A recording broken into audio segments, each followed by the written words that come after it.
This is Nate Mooney. He plays Leon Drinkwater, and a tall glass of water he is.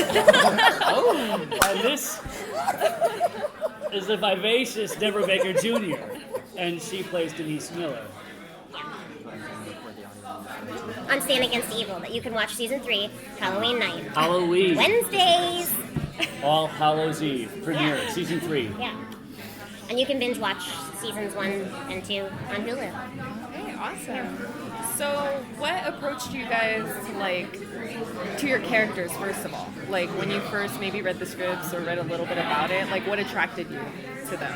Well, number one, that I booked the job. So I was like, yeah, I'm doing this. Honestly, it feels like Dana Gould and I knew each other already. It's such a wonderful character to play. I don't have to change my voice, and it totally lends itself to it, but it feels like he knew me, because the words come so effortlessly, and like the way it's written is my cadence and everything.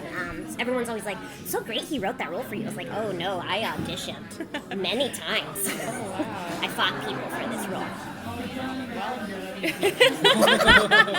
I want to say I had a straight offer, but no, I didn't. No, it was. I know that Dana has just such an encyclopedic memory of old Andy Griffith's show and what's the Ghost and Mr. Chicken, John Knox vehicle. So the chance to kind of pay homage to that kind of zany sidekick character was a lot of fun. The joke density in any show I suppose Dana creates is packed. So there's a lot of laughs. I get to wear a uniform and be some comic relief at the same time. Have a total false sense of seniority and superiority, which comes with the badge. Also, I just found out that Nate prepared for this role. Dana wrote it for John Knox, but Nate likes to bring Michael Chiklis to the table, so it's a good meld. Yeah. I just found that out in an interview, and it makes my heart tickle so much. I'm taking it. I'm going to say it for the rest of the day. John Knox, Michael Chiklis. Bada boom! Yeah. So is that essentially what you did to research for your characters too? Did you guys have to do any preparation for it? Anything specific, I guess? You have to do a lot of prep for this show. Yeah. We shoot the show really fast, so you have to be memorized and ready to rock and roll. You have 1 or 2 takes, so you better fucking have all your lines memorized. Yeah.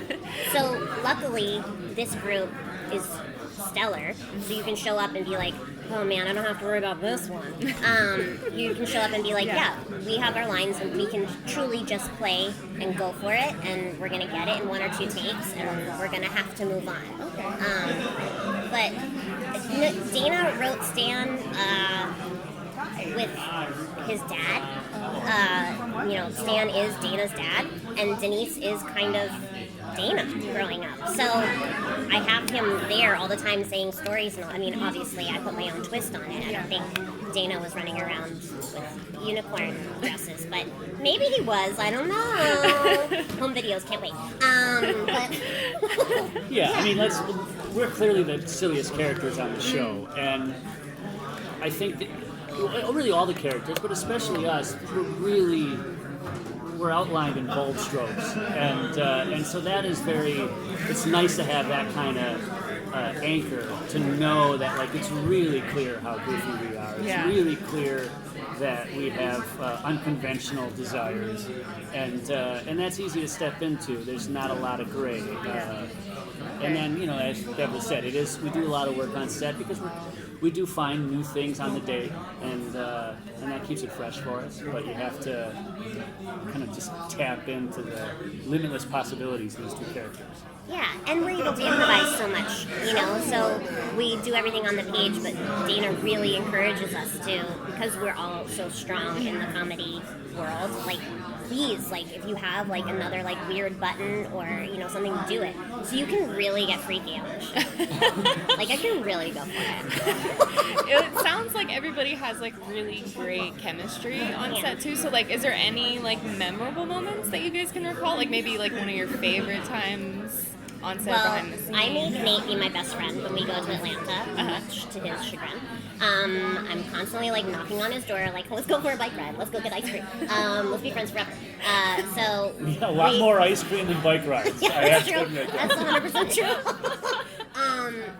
But yeah, it's like summer camp.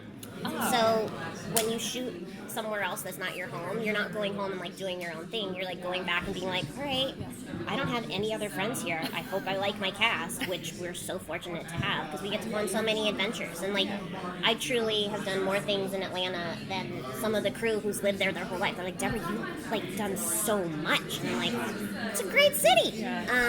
So every weekends are adventures and days off are adventures, and I think it just makes our work that much more rich on set because we truly do have a real friendship. I'd say this year we all shot in a antique shop, and so a lot of people got to buy things. I didn't. The woman made fun of my voice. So then I immediately put the thing I was going to buy back in protest. She was like, oh, that's your real voice. And I was like, oh, that's your real voice. Why would you say that to someone? We've shot in an antique shop every season, have we so far? Have you bought something in every one of those antique shops? I've never bought anything because I've learned my lesson. This year, Dana Gould purchased something from the antique shop, only to later discover that it was actually props and that we had. Shady woman. Yeah, the same woman who criticized her voice. Yeah, $10. Yeah. Sold us our props back to us. I think I always get very excited about the lightning in Atlanta because we never see that here. But this year it was particular on set. This is an actual shooting anecdote I can give. Is for the first time I've had John actually yelled at me. I don't think he's really truly like in character. We were doing an improv and it was a lot of fun to have to all of a sudden hear his voice snap at me from off camera during that little improvisation. This is the third season. He's been kind of hard on Leon, but he's never really snapped at Leon. And it was just fun to be on the receiving end of one of John's verbal smackdowns. So, in that verbal smackdown, that's your lightning, or were you actually talking about No, I was lightning physically storms? talking about lightning. Lightning storms were also very terrifying. Because Atlanta gets kind of like a tropical weather system, so really... We lost a whole day, and we don't have that many days, and we lost a whole day because of lightning. It's really gnarly. Yeah, and that pushes everything back, right? Like it. Yeah. How long does it take you guys to film like one season? We do 4 it. weeks. We do it in 24 days. Wow. Monday through Friday. We get Saturday and Sunday off. Thank God. And yeah. So you really do have to be prepared. Absolutely. Yeah. Yeah, I think the limited amount of time we have and the limited takes that we get kind of forces us, what you were describing before, kind of our playfulness and our chemistry, anything that Dana might be thinking on the day that he wants to suggest.